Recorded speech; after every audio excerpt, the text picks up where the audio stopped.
Good morning, good afternoon, and good evening, wherever you are. Today is the 7th of May. Welcome to episode 12 of the Groovy Podcast with me, Peter Ledbrook, casting from London, England.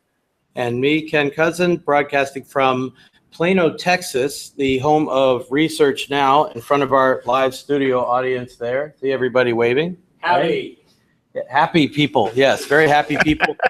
We're doing a Groovy class this week, and we decided to take time out to be part of the podcast. So if you hear heckling in the background, Eric, that's your cue. Hey, what's going on over here? Yeah, see, there you go. Yeah, unfortunately, technical problems, so we've been messing around for 15 minutes. So we will have to crack on. Hi to everybody in class, and I hope you're having a good week there. So news, first big item is Gradle 2.4 was released this week, and the most significant improvements here are in performance. So both configuration and execution phases are noticeably faster. Depending on the type of project you have, you'll get bigger benefits than others. Like the more complicated it is, the bigger the benefits you're likely to see. I did mention in the last podcast that the configuration stuff was related to a whole new model. Well, actually, that's not in 2.4 at all. These performance improvements are unrelated. So we still got that big feature to look forward to still. We also... Sorry. Just to finish off, there are two other notable additions. AWS S3 can be used as dependency repository now, and you can perform annotation processing on Groovy code. So this is a very specific type of annotation processing using an API I didn't even know existed, Java X.annotation, I believe. But certain tools such as Dagger, the dependency injection framework, use this annotation processing. And you couldn't use it on Groovy code, but you can now in Gradle 2.4. Dagger's in there now. That's good. I didn't realize we didn't have that available to us. Although I've mostly seen Dagger in conjunction with Android apps. I haven't seen it that much with regular Java or Groovy apps. Right, neither have I. Not on the sort of server side, because you normally see Spring and other types. But I think it's to do with the way that Dagger works. It implements a processor interface in the Java API, and that worked for Java code. It didn't work for Groovy code, so that's now fixed.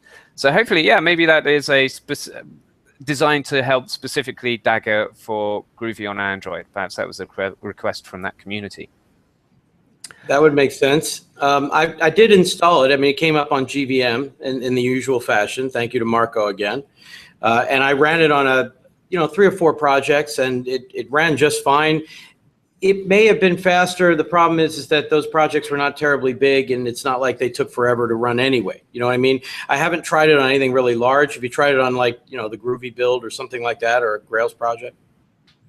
Yeah, no, I haven't done it on. I don't think I've installed one of the release candidates, but I don't have any particularly large projects at the moment. So well, now I'm not expecting big changes, but I think the performance figures were something like 10 to 40% improvement, depending on the type of your project.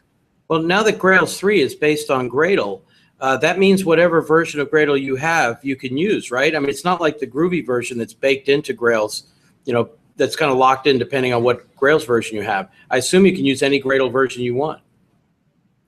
Yeah, I assume the same, although I have seen messages from people that certain plugins don't work for Gradle 2.4 compared to Gradle 2.3. Okay. So I don't know what has changed there. So really that's down to whether the Grails plugin for Gradle works, or Grails 3 plugin for Gradle works as before. I'm assuming so. I haven't seen any complaints that it's not working with Gradle 2.4. So yeah, that's one of them. I did run it on a Grails. I mean, I wasn't thinking about it, but I did a presentation yesterday at the Dallas-Fort Worth Groovy and Grails user group, on Grails 3, and I ran it with a Gradle build, and it didn't even occur to me till now that I ran it on a Gradle 2.4 build. I wasn't even planning anything, and of course it ran fine. I didn't have any issues with Gradle at all. I guess it was fast, right? Yeah, so there you go, folks. Confirmed by Ken. Gradle 2.4 works with Grails 3. That's the good news. That's nice to know. So speaking of Dagger and Android, so the New York Times Android app, which like people like Guillaume tweeted about and I think wrote an article as well. So that is now live, and they're using Groovy mostly with @compile static, I suspect, and RxJava. So that's great to hear. That's a live Groovy on Android app, and not a small one, I'm guessing, in terms of use, in terms of the number of the audience size. So I just wish we had access to the source code. You know, it's one thing to say all those features are there. It would be nice to see how they used it, you know, which parts they felt were important, you know, just the overall idea of using RxJava within there is an interesting idea. I'd just like to see how they did it, you know, and I haven't seen anything other than an article saying, oh, by the way, we're already doing this. Trust us, you know. Yeah. Unfortunately, not many companies are going to be willing to open source their stuff. So it's unfortunate. Yeah, but maybe they certainly could write an article about the architecture. You know, they could talk about what they did. I mean, that happens pretty often. I hope they will in the future, or maybe they'll give a presentation at one of the conferences or something.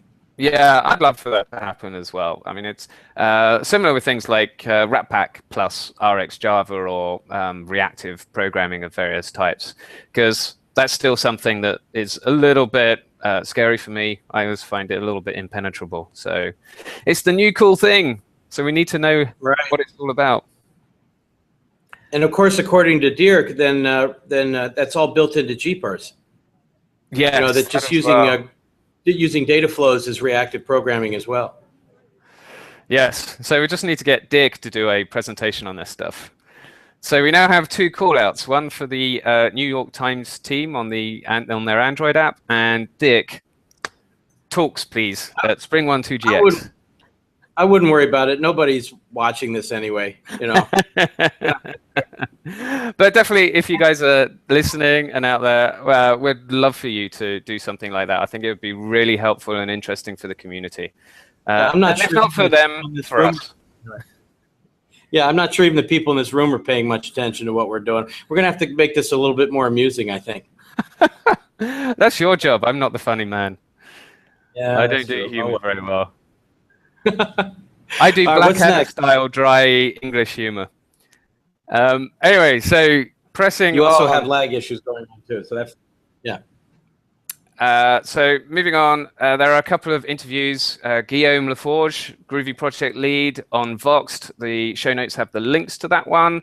And Jeff Brown of the Grails team was interviewed by Matt Rabel, I believe, and that one's on InfoQ. Right. So definitely check those out. Did you actually look at some of those? I haven't yet. I only looked through these things earlier today. Well, the one with Jeff was on, you know, they talked about the Grails 3 release again. And of course, the big issue then that they mostly focused on was the move to Gradle, you know, inside there. And of course, they mentioned that OCI is now hosting Jeff and Graham. And then of course the Groovy is at Apache now. How's that coming along, by the way? I know that they've moved the Jira over. Have they done anything else actively?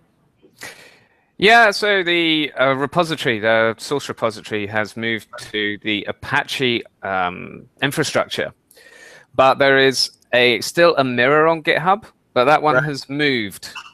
So yeah, we put the link in the show notes. And because it's a new repository on GitHub, it means that all the stars from the previous one aren't on the new one. So if you've starred the Groovy repository before, be sure to go to the new one and star that one as well. So giving the project some love. Well, the link you provided went to a post by Soren, but now I was going to go star it, but I apparently already started. Right, so, I'll fix that link as well. And we used it in class actually yesterday. I pointed out that when you talk about, for example, the JSON builder class, that the documentation has some information but not a lot of examples. But we were able to dig into the the Groovy core repo and the sub projects for Jason and dig down and find JSON Builder tests. And it's written by Guillaume. It's got like 30 different tests in it showing everything you'd ever want to do. So I recommended that as something to look at. And of course, that means everybody in here started the repo, right?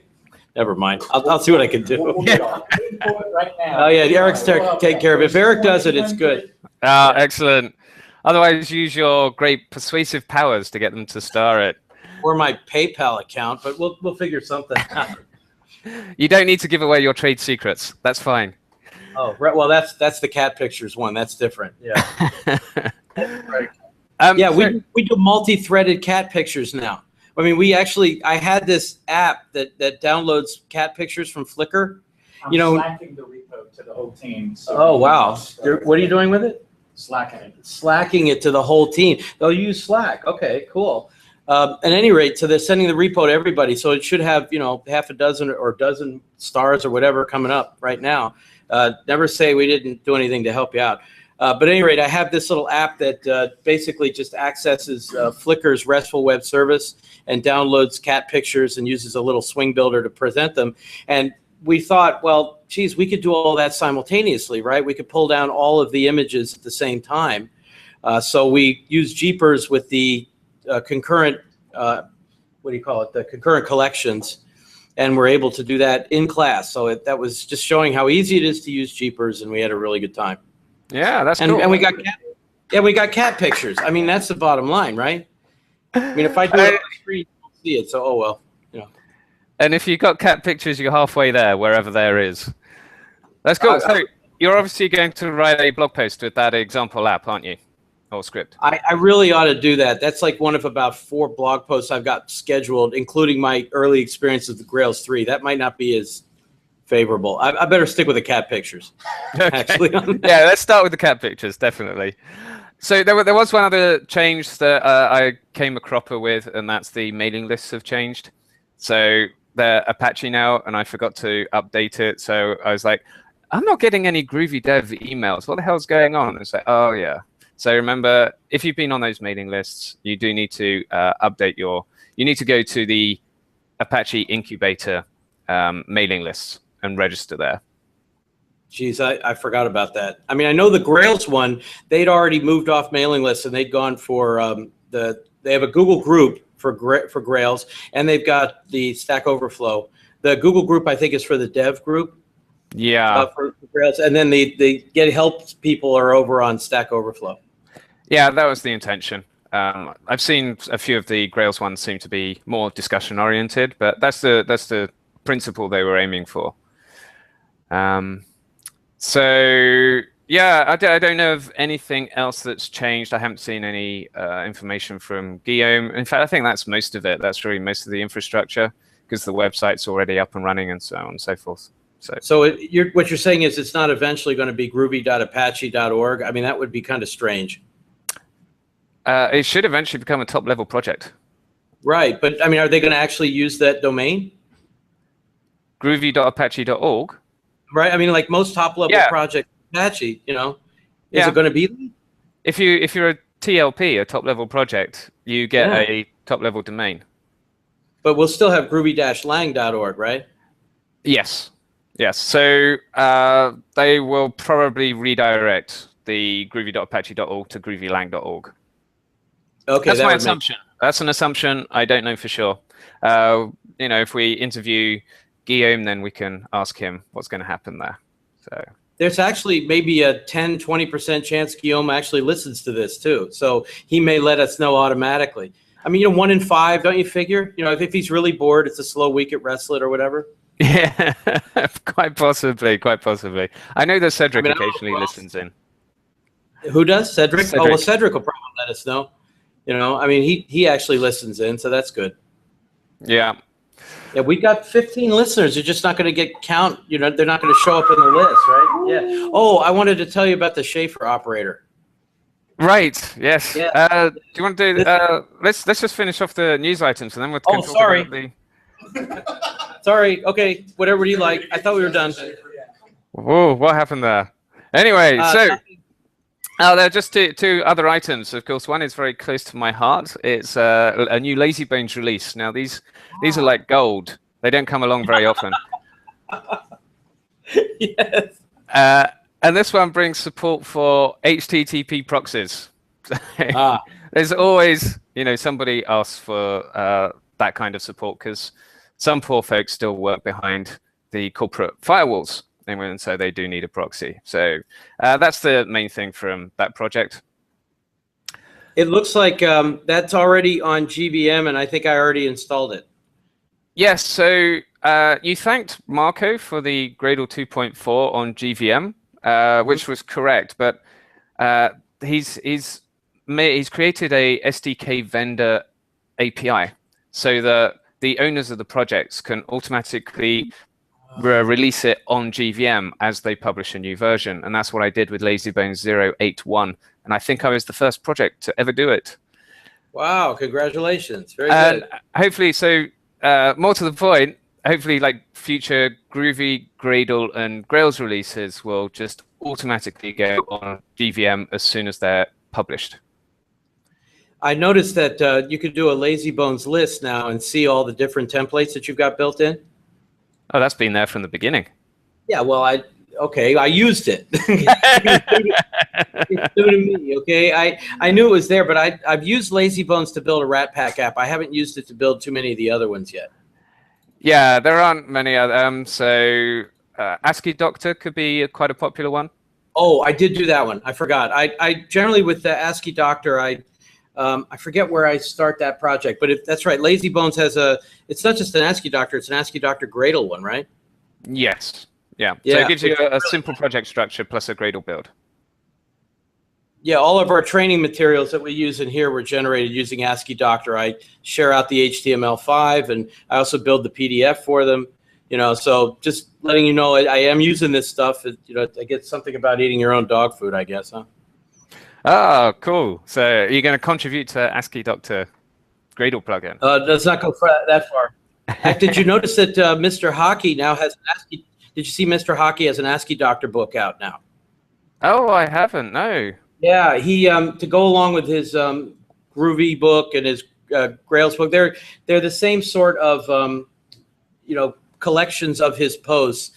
I think he calls them Awesome ASCII Doctor or whatever, and I think he collects them into a book as well. And that one I think is even free at the moment.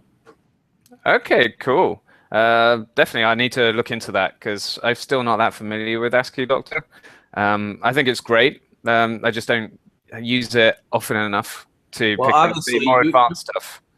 You put the show notes in Markdown, so obviously you're not an ASCII Doctor person, but we'll win you over eventually. I like ASCII Doctor for bigger stuff. Markdown is fine for a simple one-page list. This is not going to be a VI versus Emacs thing, is it? Possibly. We're not going to bring up Vim and Emacs this time, I think. Anyway, so actually, this could be a solution for Grails 3 as well. So you can create a Grails 3 project from a LazyBones template. Really? I didn't know that. If somebody publishes like the Grails 3 project structure, if you think about it, all you need to do is take an existing profile, package it up as a template, and then install it using LazyBones. Where did you get the Angular Grails template? Is that was it Craig? Who works on that? I see talks about that periodically. I don't remember who did it. All right, well, don't worry about it. You're putting me on the spot now. Yeah, it is Craig, and I've forgotten his surname. And if he listens on the show, Craig Burke, I think. Craig Burke, B-U-R-K. He's the same guy who does the document builder. Yeah, and he was the one that told us that our last our last show had that noise on it. So he listens. Which I already know. Yeah, all right. So any rate, anything else? Yeah, just one quick one. I've put in the show notes a simple article on profiling Groovy with gprof and gbench. So if you're not familiar with that library and tool, then definitely check it out if you want to do any sort of profiling of parts of an application or a whole application. So it's just a quick starter guide, but it can get you going. And, as we always say, do it right first and then optimize. And then when you optimize, you need to profile. So there you go. Now you want to we had we had our normal discussion in here about when to use type checked, when to use compile static. And, since I happen to really like the dynamic capabilities, I always try to push that off as late as possible and say, profile it first before you start throwing in compile static. But you know how it is. Of course, there's your profiling tool right there. Yes, exactly. Yeah, it was brought up in our user group as well on Tuesday, the at type checked versus dynamic behavior, and also at type check versus at compile static. I try to persuade people, if they really want static type checking, use the former. Only use the latter if you need the performance boost. Yeah, what I discovered yesterday with that type checked is that if you declare a return type of list and it wants to return a collection, even that violates the contract. It'll say, no, you can't do that, which makes sense. It's just I didn't realize it. I wasn't even going to convert from that. I'm so used to in Groovy just setting the return type on a method to be whatever I want, and not having having it automatically convert, that I didn't realize type check was going to say, no, if the method you're using thinks it's going to return a collection, like a find all, and you say list, it objects. Yeah. Yeah. Okay. So you knew. I didn't. Well, that's expected. I mean, in Java, you need one of those C casts. Yeah, and that's annoying. That's why I don't want to. Well, but at any rate, I should get off my high horse there. That's the argument versus dynamic versus static type checking. Yeah. Yeah. Is it time to talk about the Schaefer operator? Yeah. Yes. Definitely. Yes. Regale us with the story of the Schaefer operator, or the proposal. Okay, can we see? Can you see him? That's Michael Schaefer right in the front there. Hi, Michael. Yeah, he could always, I try to magnify it, but I'm afraid to play around with the Google Hangouts. Who knows how that'll work. We were talking about the safe dereference operator, right? The null safe navigation operator, or whatever you want to call it, ? Yep. And the question came up, well, why isn't that the default behavior for dot everywhere? And therefore, we decided to name that the Schaefer operator. It's a redefined dot that simply is ? Dot everywhere. Oh, okay. So what if Groovy got rid of the null pointer exception for good? Yeah, no more null pointer exceptions in Groovy. We would win converts by the thousands. I mean, I've seen Java developers get tears in their eyes. They're so happy about the ? Dot, really, that they don't have to write all those null checks. They just love it. So yeah. I don't know what technical reason there is for not doing this. Probably a million of them, but Well, you can just be deferring the problem, and then once you defer the problem, you're actually moving the diagnosis away from where the original cause is. Yeah, well, it seemed like a good idea at the time. Well, dang it! I don't get the rename the dot. I still think it's an interesting idea and worth bringing up on the dev mailing list. Well, I told him it's an open source project. He should just send a pull request. Yes. Yeah. It's like, have you used optional in Java 8 yet? I haven't, no. I'm not sure. Well, I just don't know whether I want to bother with that. There's going to be more arguments in companies over optional than any other piece of Java 8, in my opinion, because it's very easy to use badly. Yeah. And Dirk pointed out to me in a tweet, if you accidentally return null and the return type is an optional, then you get your null pointer exceptions anyway. But he just described that as evil. So, yeah. So, at any rate, we tried, and we'll see how it goes. And did you notice? We should mention, right? Java 7 is now end of life. Oh, it's so funny. Okay, so I haven't kept track. I knew it was approaching, but it's definitely. It's either this week or today or something. It's done, and we'll see if companies actually care. Yes, I know. So somebody at the user group meeting said they were still on Java 6 for one of their systems, and you go, wow. Yeah, we had a couple of Java 5 people wave, and we said, oh, you must be on WebSphere, and they just hung their heads in shame, so how it is. Ouch. Yeah. I don't know how long it's going to transition to Java 8 where everyone's using it, or here Java at 8 Research Now. Here at Research Now, they're on the cutting edge, man. Java 8, Spring Boot, Java 8. They do everything, and they even bring in people to teach, Groovy classes. This place rocks. Yeah. Not that I'm pandering any. Well, not more than normal. So, anything else you want to talk about, or are we good? No. I was actually gonna. I wanted to bring up the JSON builder and how you use it, but it's not worth. It was just for examples. As I was noticing that the documentation, if you look at the Java docs for JSON builder, then they have the one big example, but many times you may want to do things other than what's in that example. And of course, because everything's a pretended method, there's not a lot of guidance in there. So we just went to the Groovy repo. We went to the Apache version, but of course it's identical to the old one, and dug down into Groovy core, into sub projects, into JSON, and found the JSON builder tests. And that was able to show us, Guillaume wrote that, and I'm always very happy when I see that, because he'll put in 30 or 40 tests, and it showed everything you'd ever want to do with the JSON builder. That's how I originally learned it, by the way, especially when it first came out. Again, there was just not a lot there, and the test cases showed you everything you needed to know. So I figured that's a better general principle than half the stuff I'm telling them about in class anyway. Go look at the cases. Yeah. So, but there are two core ways of using it. You either use it similar to Markup Builder and use the hierarchical nested closures, or you just pass it a map or a list, and you just nest maps and lists and pass it to the constructor, if I remember correctly. So I was just wondering which one you prefer, because I prefer the latter, because the Markup Builder syntax matches the hierarchical nature of XML, but JSON is not hierarchical in that way. That's a really good point, because I always used the nested syntax before, but once I found out about the map-based syntax, I like that. Because that, as you say, it maps naturally to JSON structure. Yeah. Okay, yes. Cool. That's what I wanted to check. So, cool.